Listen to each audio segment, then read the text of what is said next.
সংসদ সদস্য আজিম হত্যাকাণ্ডের ঘটনায় আরো ভয়ঙ্কর তথ্য বেরিয়ে আসছে। নতুন নতুন তথ্য দিচ্ছে হত্যায় জড়িত থাকা আসামিরা ভিন্ন ভিন্ন কৌশলে আরো দুবার হত্যার পরিকল্পনা করা হয় এমপি আনোয়ারকে। ঢাকা মহানগর গোয়েন্দা পুলিশ ডিবি প্রধান ও ডিএমপির অতিরিক্ত কমিশনার মোহাম্মদ হারুনুর রশিদ জানান, এর আগেও দুবার এমপি আনোয়ারকে হত্যার সব পরিকল্পনা করে রেখেছিল খুনিরা। তাদের আসল পরিকল্পনা ছিল আজিমকে হত্যা করা। সে মোতাবেক আসামিরা আজিমকে কলকাতার ফ্ল্যাটে নিয়ে 2 দিন রেখে ব্ল্যাকমেল করে কিছু টাকা আদায় করতে চেয়েছিল, কিন্তু অতিরিক্ত চেতনানাশক প্রয়োগের কারণে ওই পরিকল্পনার বদলে তাকে হত্যা করা হয়।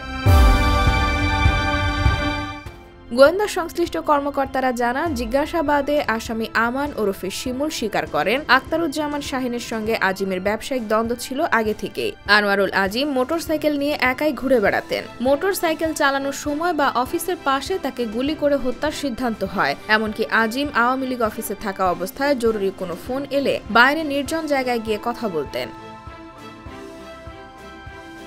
তারা সেখানেই তাকে গুলি করার পরিকল্পনা করেন, কিন্তু নিজের এলাকায় সংসদ সদস্যকে গুলি করে হত্যা করলে সারা দেশে বিষয়টি চাঞ্চল্য সৃষ্টি হবে এবং পুলিশ তাদের তাৎক্ষণিক ধরে ফেলতে পারে। এজন্য সেই পরিকল্পনাও বাতিল করা হয়। তারপরই কলকাতায় হত্যার পরিকল্পনা করা হয়। জিজ্ঞাসাবাদে শিমুল বলেন, শাহিনের পরিকল্পনা ছিল আজিমকে গাড়িতে তোলার পর ক্লোরোফর্ম দিয়ে অচেতন করে হত্যা করা হবে। পরে মৃত্যু নিশ্চিত করে তিশালার বর্জ্যখাল এলাকায় তার মরদেহ ফেলে দেওয়া হবে, কিন্তু সেবারও শেষ মুহূর্তে পরিকল্পনা বাতিল করে তারা।